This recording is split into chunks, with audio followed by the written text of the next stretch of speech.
Well, boys, welcome back to the shop. Today, I want to talk about hot starts and hopefully give you some tips and tricks to help you with your starting issues. Some of this stuff will also, I think, help in cold starts as well, but definitely hot starts. So, this has actually been a problem on my car for quite a while, starting after the cam install and engine rebuild. And when I say hot starts, I typically mean it's been sitting for 30 minutes or more, kind of baking in the heat, and trying to restart it may take, 2, 3, maybe even 4 seconds before things fire to life. And then when it does fire to life, it doesn't instill a whole lot of confidence, shall I say. It kind of sounds like an octogenarian Katharine Hepburn wheezing on that last cigarette. It's not a pretty sight. So it's been an issue even, as other tuners have kind of put their hand in the tune and tried to work their magic. It just didn't really work. I got it to the point where it was, passable, at least ignorable to allow me to move on to more pressing issues and focus on other things. So part of it is, maybe I'm my own worst enemy and optimizing end of injection target for a running engine tend to make hot starts even worse. And then when things really went downhill is when I got some aftermarket fuel injectors. I was wanting to run E85 and I needed bigger injectors. And so I got these and not the greatest. So, and it just seemed like no matter what I changed, nothing helped. More fuel, more less air, more spark, less spark. And then any mix and matches and combinations, the engine just not, it just wasn't responding. Now, I've been watching a lot of videos from a guy named Darren Morgan, who's kind of the top tier head porter. And hindsight is 2020 as I was kind of putting the dots together on this one. And a lot of his work is dealing with the older carb and HEI engines, pre-EFI type stuff. And on those motors, you got to worry a lot about what they call wet flow, which is fuel is introduced at the beginning of the intake manifold and tracks along the intake runners and all through the intake ports of the cylinder head. And you got to be very cognizant about how many turns you're making, how sharp those turns are, because if you're not careful, what happens is that fuel falls out of suspension, right? An object in motion tends to stay in motion. So when that air rounds a corner, and tries to go down into the head, well, the fuel will kind of go in a straight line and go splat right against the port walls and stick, and then drip and drain into the cylinder where it won't really burn very well because it's not atomized. And so he says when you run into a situation like that, the engine doesn't respond. And so guys are going to try to add more timing, remove timing, more fuel, less fuel, and it just doesn't respond. Now, this is going to be at high RPMs or mid RPMs while you're racing, but the concept is the same. But I wanted to verify for myself. So I chucked these fuel injectors up for a quick test. Unfortunately, I did not have time to test the LS3 injectors. So I did have some OEM L96 injectors, but this FID injector, not ID, not FIC, but ID, not a typo. You can see the spray pattern is just spewing stuff everywhere, right? And when I sent these off to Greg Banish for testing, he said, they make this really misty spray pattern, and I thought, man, that's really great.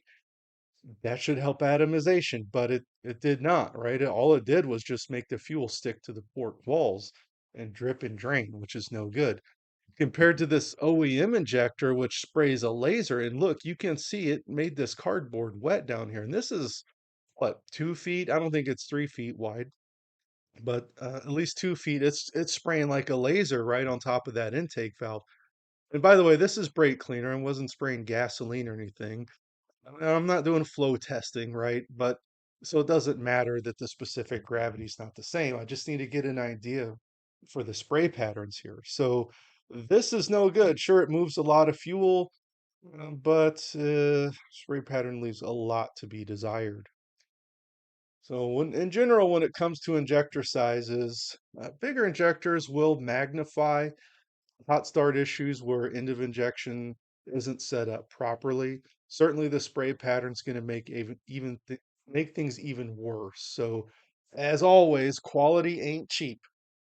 Buy a good injector from ID or FIC that has a proper spray pattern.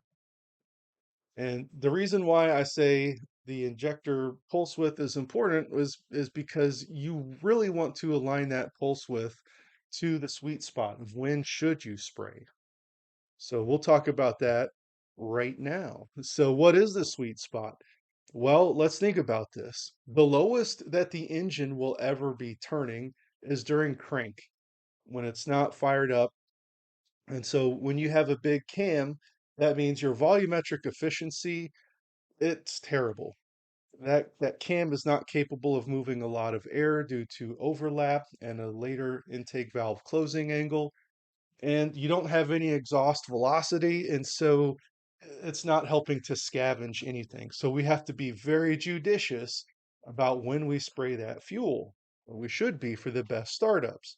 And that's going to be peak piston velocity. That's our one shot. This is the fastest this air is moving, and we need to piggyback off that peak piston velocity event to draw air and thus fuel into the cylinder so it can be ignited. So I set up some tests to work on some things. So before I did the testing, this is what my logs were looking like from those 80-pound injectors. And so you can see up here, I have the cursor.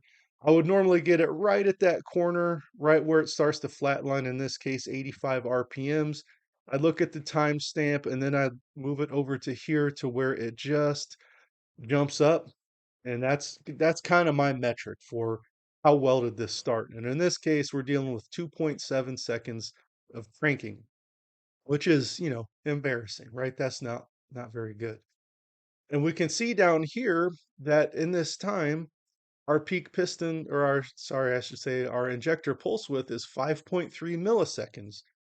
Now, if you remember back to the first end of injection target video I did, I said we can't really think about things in terms of milliseconds. We need to think about them in terms of crank degrees, which is going to be a combination of time, in other words, milliseconds, and speed, which is RPMs. So, in other words, when the crankshaft is turning 85 RPMs in 5.3 milliseconds, you're dealing with 2.7 crank degrees. That is not a lot of rotation. So all this fuel is just kind of dumped in over 2.7 degrees. What are the chances that we happen to be in alignment and in that short window, 2.7 degrees, that we're going to be anywhere near peak piston velocity? Of course, we're not unless we've accounted for that, which I did not. But you can also see as we crank more and more and more, the ECM just finally decides to give up and stop dumping fuel in. And when we get down to this point, our injector pulse width is 2.1 milliseconds at 126 RPMs. That's 1.5 crank degrees that fuel is dumping in, which is an even much smaller window. We're going to be in alignment with peak piston velocity. So this is kind of my first breakthrough. So the first thing I did was I got rid of those 80-pound injectors. The data was good. I sent them off to Greg Banish. I didn't get injector tip uh, data, but I still wanted to take those out of the equation. Put the LS3 injectors in, work on hot starts, get those perfect, and then I'll swap in those 80-pound injectors, and it should just magically work, right? Well, we'll see how well that worked out. But this is the first aha, it's working moment. And I got the crank time down to zero point 0.3 seconds. Now, those LS3 injectors are smaller injectors, therefore our pulse width is much longer. 11.9 milliseconds at 81 RPMs is 5.7 crank degrees. Compare that to 2.7. So we got quite a bit more, right? More than double. And so in this instance, in this particular test, I actually set up makeup mode to 60 degrees during this low RPM cranking period, and it really worked out pretty well. And I did a few other tests that I'll show you as well, but just to kind of show you how I achieved this. All right, so let's talk about the initial settings. And this is the stuff that I arrived at I don't know, a year or so ago when I was diving into this, but that was with different heads, a different intake, and obviously not, the LS3 injectors, but all that kind of changed. And I didn't really touch end of injection target settings because I thought, meh, it's the same cam. So this is how we started off with. The boundary is 472 at 0 RPMs. Our hot area, coolant temp are subtracting off 80 degrees, and then 0 here. Makeup mode's disabled, so all this stuff is 0. So our first test with makeup mode is this way. So I wanted to add 60 degrees here, which means I also needed to account for this extra 60 degrees to not change the start of injection. So the breakpoints are different, right? You can see that this goes into breakpoints of 128 RPM and this is 512. My idle is set for 700 RPMs, and I didn't want a chance that makeup mode was going to start bleeding into idle areas because I have a big cam and it lopes, right? And the RPMs wander, and I don't want that to kind of start creeping in. So for 0 RPMs, I added 60 degrees here, and then I added 60 degrees here, and I interpolated down to 0 because you notice 512 is unchanged here, 472, and that, therefore this is also 0. And so this is this um, log right here. The settings made that happen. So I did another test, and so I said, well, that's pretty good. How about instead of using makeup mode, maybe we'll just kind of delay the start of injection without makeup mode. What would that look like?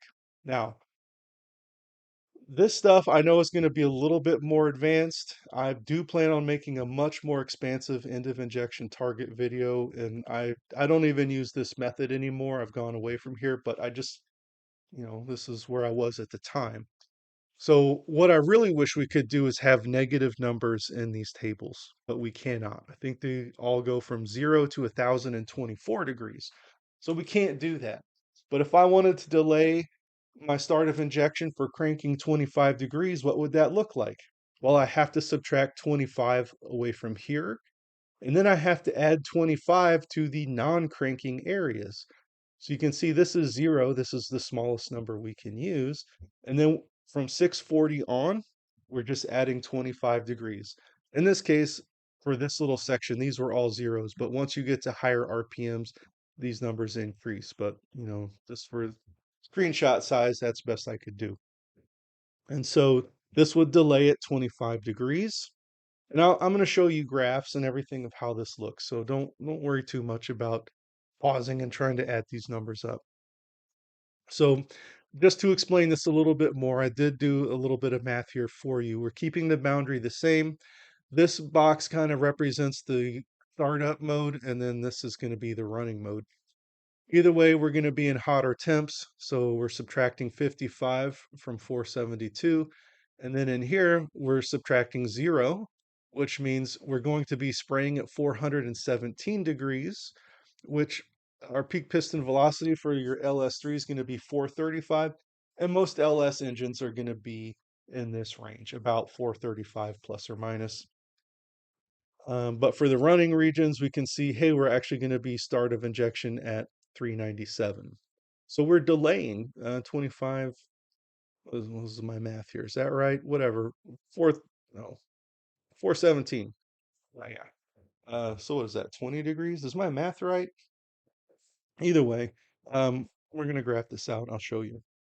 And so I decided to do another test since subtracting or delaying 25 degrees seemed to work pretty good. Let's carve off another 13 degrees, and that would put the end of our injector pulse width right as peak velocity begins. So I subtracted another 13 degrees off of here in the hot areas, and then I added that 13 into the running areas down here. Now let's take a look at the graphs. This is the starting setting with these 80-pound injectors. Start of injection is unchanged, 397, and you can see I mapped out both of these. As you recall, the pulse width drops over time as the ECM kind of gives up, saying, we're not going to start, so why should I keep spraying fuel? Or for whatever reason it does that. And you can see when we map the, and that's what this middle line is, by the way. This little middle dotted line represents this 1.5. And you can see, we're still at 70 to 75% of peak piston velocity, which you would think would be enough, but it in actuality was not enough.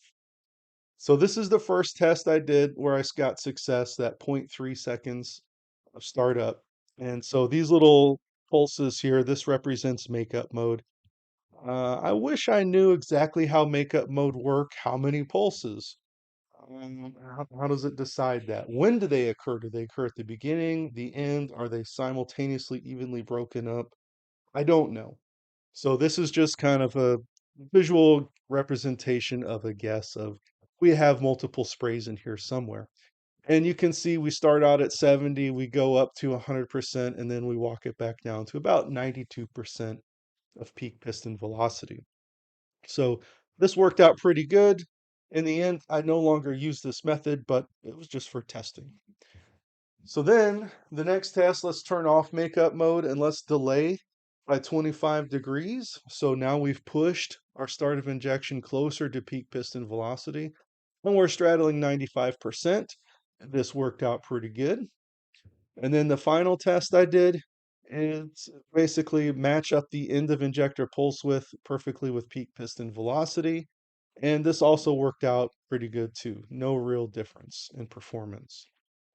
So all three of those tests pretty much did the exact same thing, which put cranking down to about zero point 0.3 seconds. I did not test spraying after peak piston velocity. If you want to try that and report back, that would be killer. I would love to hear it. I also did not try makeup mode with 30 degrees. As you recall, GM seems to use a 30-degree makeup mode for everything across the board. I probably should have, rather than using 60 degrees, try 30, but again, time, effort, whatever. And I hate makeup mode anyway, so I didn't feel like doing it. So, the disappointment. After I got the starting fix with the LS3 injectors, I put in those 80-pound aftermarket injectors, and I was back to square one. Oh, so frustrating. I tell you what. But it's not all bad, right? Because disappointment is a long, hard road, but eventually you come to grow. So the good news is in there that it really forced me to throw away everything I thought I knew was accurate and right and true, and was challenged to come up with a new model of how all of this stuff works. So it's actually a good thing. I'm glad I went down this road. It helped me out quite a bit, and I do plan on releasing a much more expansive end of injection target video coming up in the near future. All right, so what can you do specifically? You need to generate a good starting point, and a lot of this is going to mean reverting back to some OEM settings, and then obviously making small changes. And it goes without saying, your fuel injector data must be correct. So I would encourage you to, if you're using pump gas, ethanol free or E10, go back to your OEM settings for your open loop tables. If you've added flex, go watch Andrew Dunkel's video on E85. And I'll give you a heads up. He's basically going to tell you to go to the HB Tuners repository, snag a 2012 Caprice PPV file, and use those open loop tables. I did that, and that cured a lot of my E85 issues as well. So definitely do that. I would also encourage you to use the FA1 table from that PPV file. And as you go forward in the tuning process, use that table to adjust your fueling. Don't go into the other open loop tables and mess around with those things. Keep it simple. Don't be your own worst enemy. Use that FA1 table. Now, a couple notes on this FA1 table. This crank time is not actual like engine cranking time. You can see this H stands for hours. Has anybody ever cranked an engine for 12 hours straight? Uh-uh. This is actually engine off time or heat soak time. So just mentally HP Tuners doesn't ever go back, it seems, and fix all of their mislabeled items. There are quite a few, so just understand this is heat soak time. So, one thing you can do to help yourself out is when you go in the scanner, you can add the channel for engine off time, which is going to be super handy when you're going back and reviewing logs.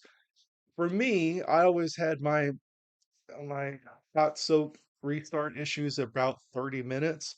So that was kind of my baseline. Maybe yours is 5 minutes or maybe an hour. I don't know. But either way, you need to figure that out. Add this, it will save you a lot of heartache. Also, just a general reminder, anytime you see an axis that's underlined, whether it's X or Y, that means you can edit it. So in here, well, we can change the units. We'll get to the editing in a second. I think I jumped ahead of myself. So most likely you're going to be dealing in seconds, minutes, and hours. So you may have to swap these depending on what time interval you're troubleshooting. The underlying part is saying you can change the breakpoints. I'm not saying you should. I don't think it's really needed or beneficial for this particular table, but it is there just in case you ever do need to do that.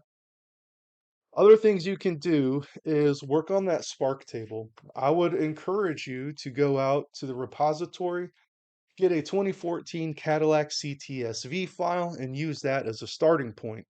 But this little J up here, I would say you probably want to get rid of 10 degrees, maybe a little bit much. So you want to flatline this out, I would suggest. You don't want to have any weird spark knock or something like that. So just flatten it out and then you can increase it if needed. One thing you can try to do is like a little stair step like this. I've done this several times in the past. I was never really a fan of it. It does lead to softer, gentler, easier going starts. So maybe if you want a more stealthy type start, you can try that. I like to have mine like bang. You hit that key and it just bangs to life. If you like that, then don't do this, but maybe an option for you. Another thing you can do is if you're dealing with an engine swap and the form factor of the car just doesn't work with large batteries, you may want to zero out these first few cells in here. And this is really, you think about that starter is trying to move those pistons and compress the air. And then you have timing advance, which is trying to push those pistons back down as that starter's fighting it. You may find that you get a little bit more performance, getting that RPMs, the cranking RPMs higher faster by zeroing these out. I'm not going to say that this is like an amazing super secret end all be all trick for getting things started. Experiment with it. I don't know that you're going to find that it's going to help a whole lot, but it is an option if you want to try it. Whatever you do, don't do like this factory starting scheme. These go down to -10. I really have no idea why. I don't know if this is an attempt to kind of interpolate the spark at whatever these RPMs are, an attempt to find that perfect spot where it catches and the engine roars to life. So get rid of these -10s or whatever you have and just keep it normal. As far as the air side, the cranking VE table, if you're cammed, I would suggest leaving this 80 across the board. You can always change this at a later time. And this is a very, very sensitive table. So you change this by a few percent, and then you like go key on engine off, and you look at your cylinder air mass, which is going to be what controls how much fuel is sprayed. This is going to throw that around a lot. So be careful with this table. I would set it to 80 and then essentially you would tune around this. If you do need to make tweaks, you can, but 80 is a good starting point. As far as the cranking air, I would say that you can't really have too much.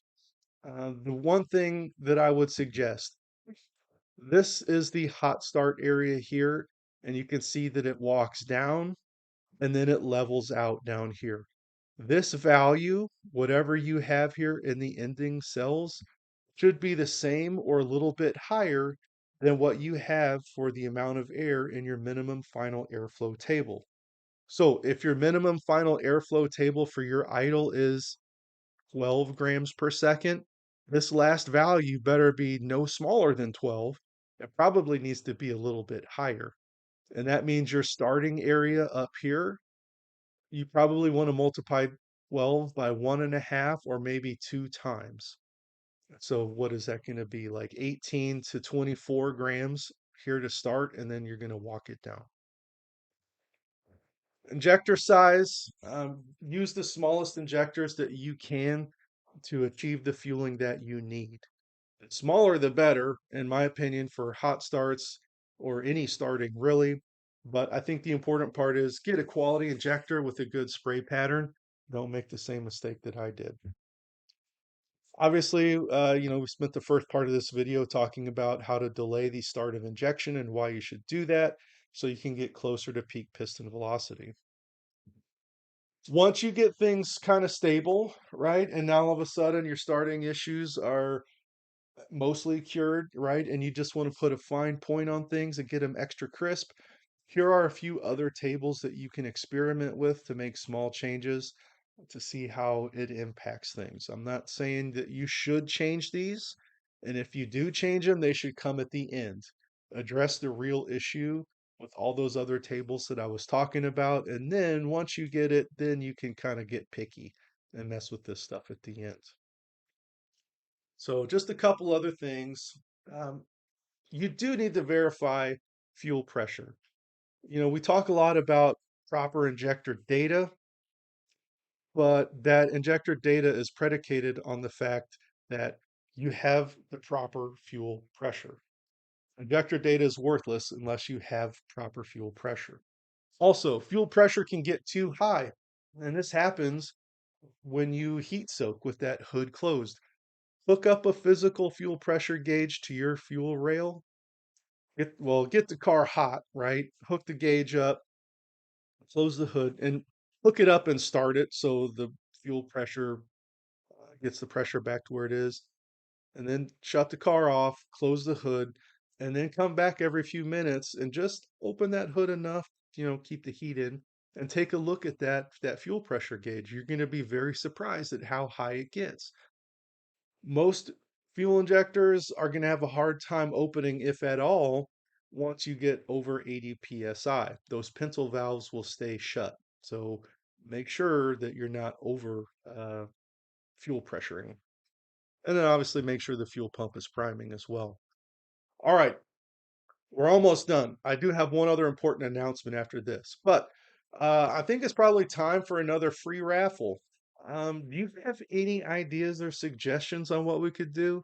We could do another degree wheel. I think that would be fun, especially since we're talking about end of injection again. But I was thinking maybe some push rod length checking tools would be kind of cool. I don't know. I don't make a whole lot of money from YouTube, but I'm more than happy to invest it back into you guys. So maybe keep it around, 25 to maybe $50 US money. But let me know. Oh, one other thing I do want to talk about. I made a some updates here to the end of injection tool. So let's see if I can remember all these things. So first of all, go to help, and if you go about, you should see 1.3. So what you have down here, I added intake center line, lobe separation angle, exhaust center line, and then the ground in advance. Let's see, there's a few other things here. The raw data, I this is the injection window. So basically, if you subtract the end of injection from the start of injection, this is how many crank degrees the fuel injector has to spray the fuel. I think, oh wait, one other thing. I changed a little bit of the coloring scheme in here. Like I made some of the less important lines a little bit thinner, so they're not as uh, overwhelming. And then I also added this little dotted line, which is uh, intake peak. Oh, what was it called? Intake peak lift. That's what I'm talking about. which I find interesting. This yellow dotted line is peak piston velocity, but well after peak piston velocity do we reach peak lift. So I think it would be very interesting to see, even though cylinder heads flow the most air at peak lift, well, the vacuum that they're dealing with due to the piston movement is not constant as you would get on a flow bench. So when does that head or your cylinder head flow the most air? Maybe it's at point 0.3 or point 0.4 inches of lift when you have the most vacuum from the piston. So just another little data point in here. Again, nothing crazy, but make sure you grab the latest copy of that. All right, where did we leave off here? Oh yeah, I guess that's it. I appreciate you guys' time and watching and dedication to the channel. I love all your comments. I read everyone. Um, and yeah, go out, have fun, and I'll see you in the winter circle.